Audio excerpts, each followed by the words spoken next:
So Bart Ooyen will moderate this panel discussion, and he's the actual permanent representation of the Dutch sport ministry to the EU. Is it right?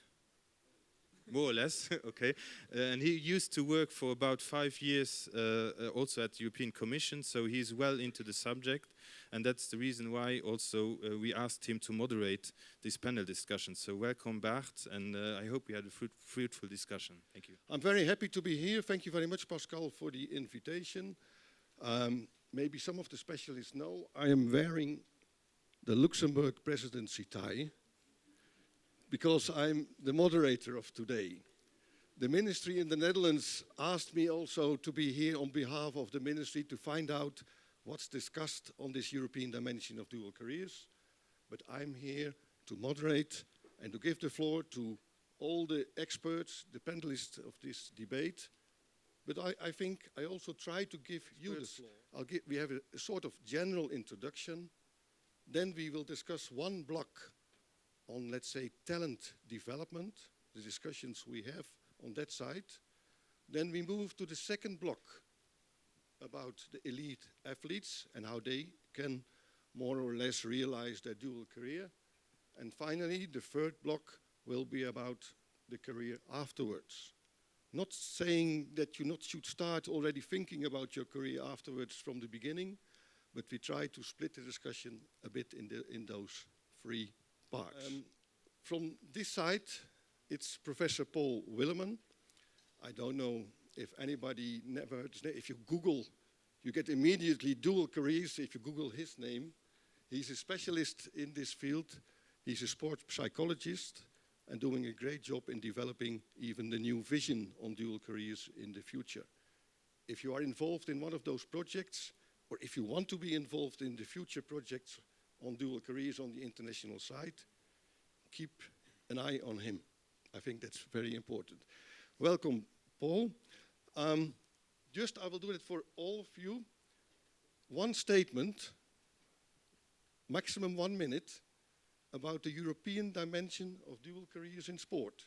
And I want to stress on the European dimension, because you all have your own national discussions about dual careers. The challenge is there a need, or how should we realize this European dimension, whatever it is, cooperation or anything else. A statement of 1 minute maximum. Okay. Please, go ahead. We have microphone? You can talk. I can talk? Yes. Here you go. Bonjour tout le monde. I'll wait for 20 seconds. I only need 40 seconds, Bart. No, just kidding, sorry. My view from the research point of view perspective and the applied is that we actually are able at the European level to see the career of the athlete as a career as other careers within society, which means that it will bring education, social security, employment, and so on. So not being the separate part of dual career, but that dual career is actually a movement or even a phenomenon in Europe, which is not only exclusive for athletes, but is actually a European-wide element. Okay, thank you. Next to you, it's Wolfgang Stockinger from Austria.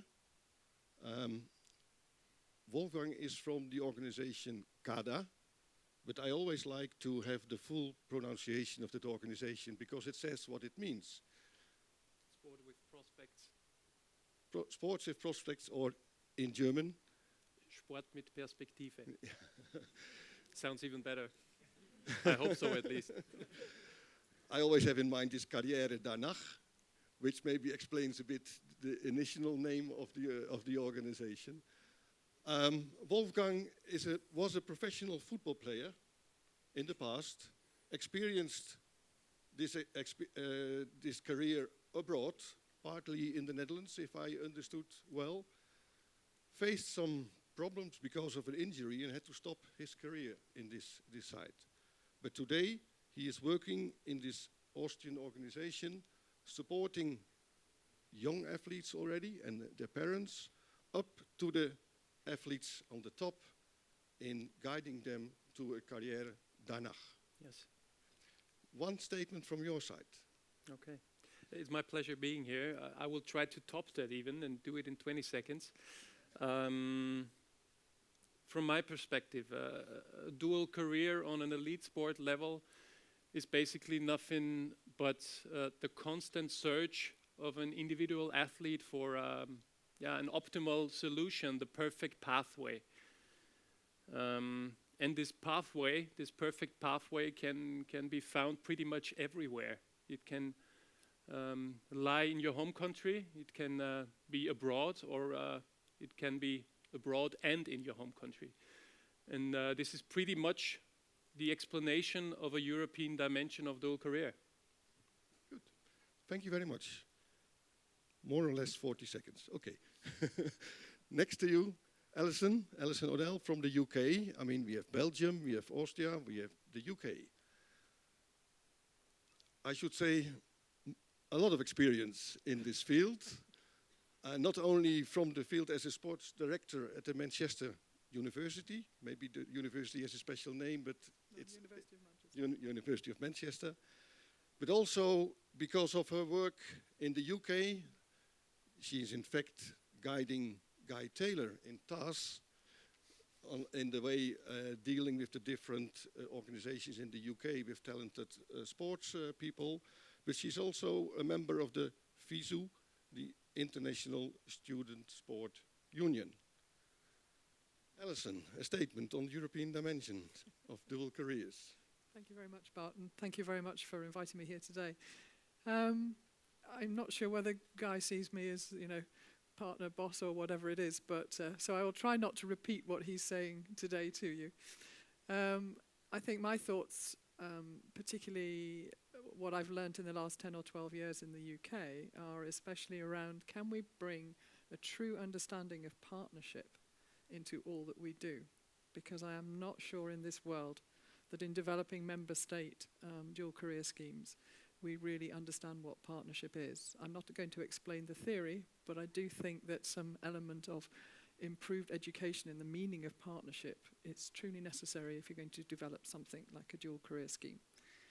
And secondly, just to put a marker down, it's a bit of a dream, but the depth to which we take education of young people, can we start at an earlier stage in their lives in actually training them in learning how to self-develop, giving them the confidence at a much earlier stage in their lives, i.e. through the education systems in any one country, and some countries do this already, but at a much earlier age, to be able to question themselves, their peers, know where to find the right people to get the right type of advice, even before they set out on making their choice of whether their dual career is in sport, or whether it's in music or art. It might be something totally different.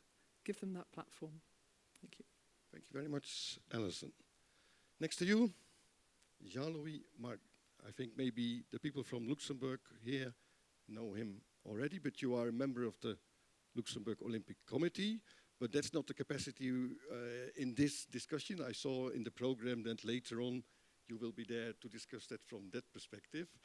But Jean, you work in a bank, had this guiding athletes after their career here in Luxembourg and offering them the opportunities to use their skills gained in their athlete career to realize them in their professional career. And maybe vice versa, I don't know. But maybe we should explain later on when we are coming close to that topic a little bit more. Jean, your statement on the European dimension of the dual careers in sport. Thank you. Everything in Luxembourg is, in a certain way, European dimensional. With regard to this topic, when I say that approximately 80% or even more of our young students will do their studies abroad. So there you see that there is already a big impact and a big need for knowledge about what is going along abroad. We have a big gap to go, to close. We have a big way to go, but we learn from each other, and that's also a thing that is quite common in Luxembourg, to listen and to learn from what is going on, to find out what we can do together, and to bring it for our Luxembourgish development, so to bring added value from Europe to Luxembourg, which is a good thing for everyone. Merci beaucoup. Next to you, I'm very happy that you are here, Laurent, because he's in the middle of his training for the Rio Olympic Games. So this is a dual, maybe a multiple career, to even to present yourself in an audience with an audience like this. So it's not only about your education or your work, it's also about presenting the ideas of athletes with the public, with the experts over here. Laurent, you managed to get for Olympic Games already twice before. You were quite active also abroad. That's one of the reasons why we invited you. You did your studies in Loughborough in the UK, which is again a challenge, how to combine your career in sport with a study abroad. And now you are working part-time at the Sport Lycée here in Luxembourg.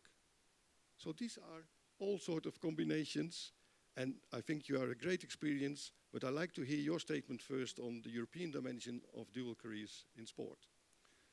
Okay, thank you very much, Bart. Well, for me as an athlete, the European dimension means that I'm free to choose the best place in the whole of Europe where I can go, where I can fulfill my dreams and my goals, not only in sport, but also to develop as a professional later on in my career. So where I have a clear outline, where I can find a perspective, a future career after my sport as well. So to find a place where I can work with the best coaches, with the best athletes, help them, but also let them help me, and also have the opportunity to get a degree, to get a perspective for later on.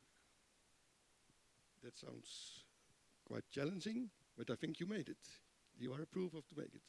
Next to you is Tuli, allow me, Merikoski? Yes. Yes, good. From Finland, member of the Finnish Olympic Committee. And if you meet Tuli and you don't know her, then please say simply dual careers, and she will talk. She will explain.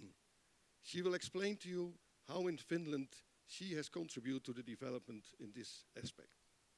You worked on that level within the Olympic Committee. Now you are working, I think, close to a school or a business institute. Yes. Yes. In a But business still college, yes. linked to the Olympic movement. Yes. And still very interested and with a lot of expertise in the field of dual career. We'd like to hear more from your side, from the Finnish situation as well, but what is your statement about the importance or the European dimension of dual careers in sport? Okay, thank you, Bart, and it's nice being here. Luxembourg is very important to me. I used to be an athlete and running 800 meters, and my coach, who back then lived in Finland, is now living in Luxembourg and coaching here, Maria Pachos. And so this is a really privilege for me to be in the place where she's living now. But my statement, we have in Europe we have a very good value base for the dual career.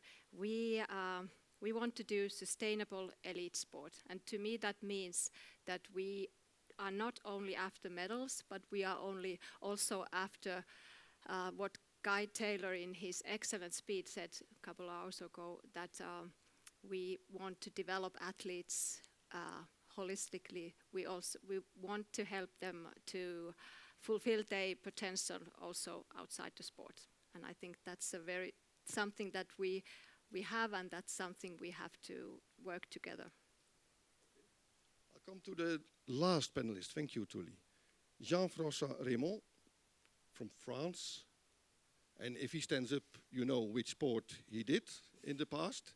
He even did that on a professional side, not only in France with different professional basketball clubs, but also in the United States, if I understood well.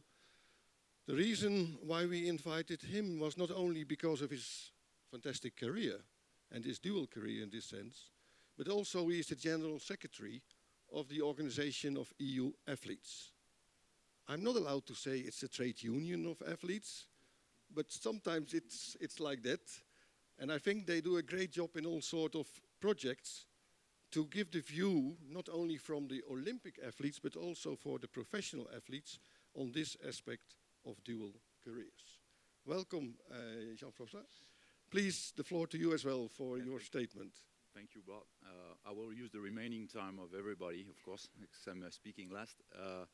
No, I have a couple of points related to the dimension, the EU dimension of dual career. The first one will be an exchange of good practices, because that's obviously a place, Europe, when we can share and share views on that particular subject.